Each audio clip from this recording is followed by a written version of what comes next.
শুধু যুবকরা নয়, আজকাল অনেক নারীরাও এই মাস্টারবেশনের নেশায় আসক্ত হয়ে গিয়েছে।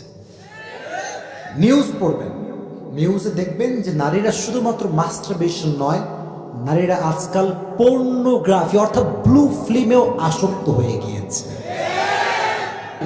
হুজুর, মাস্টারবেশন থেকে মুক্তির কি কোনো আমল আছে? থাকলে বলবেন, যেন এই পাপের পথ থেকে ফিরে আসে। এটাই আমার লাস্ট উত্তর।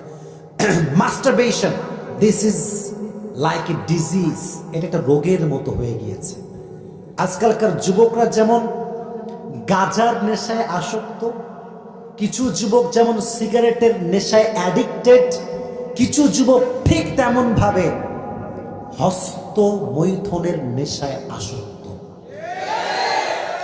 কিছু কিছু যুবক আছে দেখবেন, তারা আমাকে লেখে, মেসেজ লেখে যে হুজুর, রাতের বেলা মাস্টারবেশন না করলে মাথা ব্যথা করে, ইভেন ঘুমাতেও পারে না। মানে এতটা বড় নেশা হয়ে গিয়েছে যুবকদের মাঝে।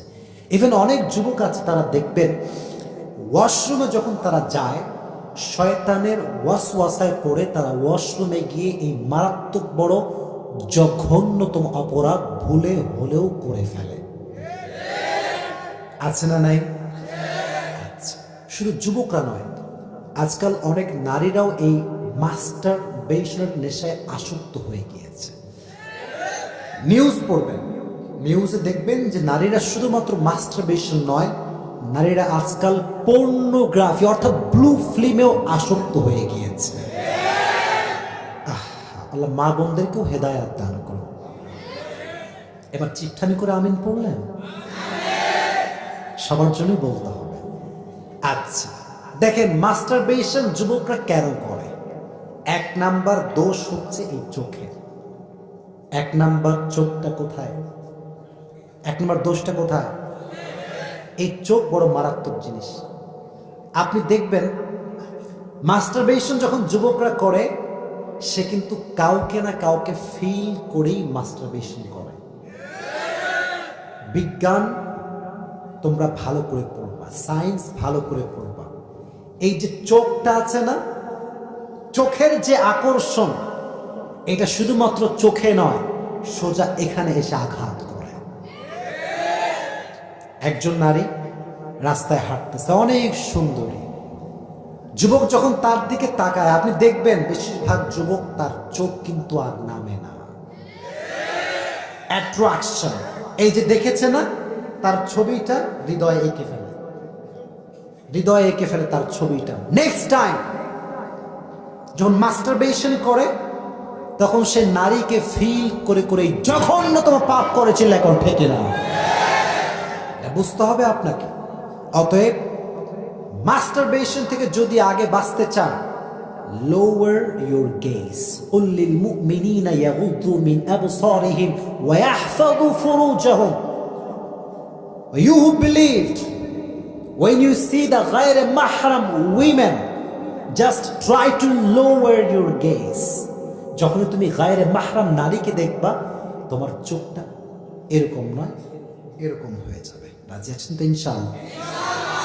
চোখ বাঁচাবেন, দেখবেন আপনি নিজেও বেঁচে যাবেন ইনশাআল্লাহ। নাম্বার 1। নাম্বার 2, একাকিত্ব ত্যাগ করতে হবে। ঠিক কিনা বল? মাস্টারবেশন কি কখনো কেউ পাবলিক প্লেসে করতে পারে? আপনাকে লজ্জা পাচ্ছেন ভাইয়ারা? লজ্জা করলে চলবে না। ইসলাম এটা এমন একটা ধর্ম, এমন কোন সমস্যা নাই যে সমস্যার সমাধান ইসলাম দেয় নাই। সুবহানাল্লাহ পড়ে। This is Islam. You have to avoid the loneliness. যখনই আপনি ঘরে একা, শয়তান বলবে কিরে একটু কর না, কি সমস্যা আছে না নাই? আবার যখন ওয়াশরুমে যাবেন, একা একা থাকবেন না, জাস্ট শাওয়ার, পানি ঢালছেন, ওই ঠান্ডা রে, কোনো মতে মুছে আবার বের হয়ে যাবেন। মনে রাখবেন, যত বেশি আপনি ওয়াশরুমে সময় দিবেন, ওয়াশরুমে যত বেশি সময় দিবেন, শয়তান তত বেশি আপনাকে ব্রেন ওয়াশ করতে শুরু করবে। বেশিক্ষণ ওয়াশরুমে থাকবেন না, এবং রুমে একাকিত্ব সময় কাটাবানা। যুবক ভাইরা রাজি আছো তো ইনশাআল্লাহ? লাস্ট কথা বলে আমি শেষ করতে চাই, এবং এটি আমার শেষ কথা। এটা হচ্ছে কোরআন। এটা কি? এটা এমন একটা কিতাব যে কিতাবটা মানুষকে অন্ধকার থেকে আলোর পথে আনতে পারে। সুবহানাল্লাহ পড়েন। তোমার যে বেড আছে না, বেড, যে বেডে তুমি ঘুমাও, খাট, এই যে খাট, এই যে বালিশ, বালিশের ঠিক ডান পাশে একটা রেহেল নিবা, রেহেলে কোরআন শরীফটা রাখবা, এভাবে মাথার কাছে রেখে ঘুমাবা। বিশ্বাস করো যুবক, তোমাকে আমি গ্যারান্টি সহকারে বলতে পারি একটা কথা, যদি ঈমান তোমার হৃদয়ে থাকে, যার মাথার কাছে কোরআন শরীফ থাকবে তার মাথায় মাস্টারবেশনের খেয়াল আসতে পারে না। আচ্ছা, যদি এসেও যায়, কোরআন শরীফকে সামনে রেখে এই জঘন্য কাজ কেউ করতে পারবে না। So the last tips is you have to use this Quran. এই কোরআনটা ব্যবহার করবা গুনাহ থেকে বাঁচাবার জন্য নিজেকে।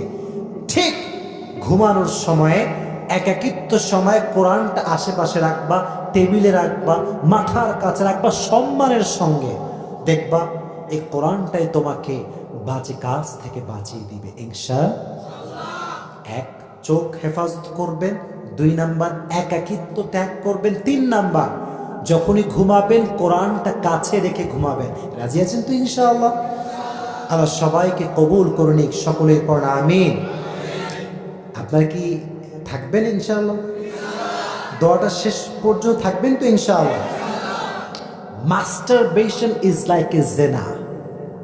এই যে হাত দিয়ে মাস্টারবেশন তোমরা যুবকরা করো না, কিয়ামতের কঠিন ময়দানে হাত ফেটে ফেটে বাচ্চা বের হবে। এর কারণ এক একটা শুক্রাণু আপনি জোর করে যখন বের করেন, প্রত্যেকটা স্প্রাম, প্রত্যেকটা শুক্রাণুর দ্বারা আপনি রবের হাজার হাজার শুক্রাণুকে নষ্ট করে ফেলেছেন। এটার দ্বারা বাচ্চা হতো, একটা নিউ বর্ন বেবি আসতে পারত দুনিয়ায়, আপনি নষ্ট করে ফেলেছেন। তাই আযাব হিসেবে আপনার আঙ্গুল ফেটে ফেটে বাচ্চা বের হবে। নাউজুবিল্লাহ পড়েন। আমি দোয়া করি রবের কাছে, আল্লাহ তাআলা সমস্ত যুবকদেরকে, নারীদেরকে এই বাজে হস্ত মৈথুনের নেশার থেকে হেফাজত করুক। সকলেই মন খুলে পড়েন আমিন। ভাই এত প্রশ্ন কেন দিয়েছেন? মানুষ ঠান্ডায় কাঁপতেছে, 12টা অলরেডি বেজে গিয়েছে। আমার ইতিহাসে 2 ঘন্টা ওয়াজ মনে আছে প্রথম করলাম, এত বেশি। আল্লাহ আপনাদেরকে কবুল করে নিক, পড়া আমিন।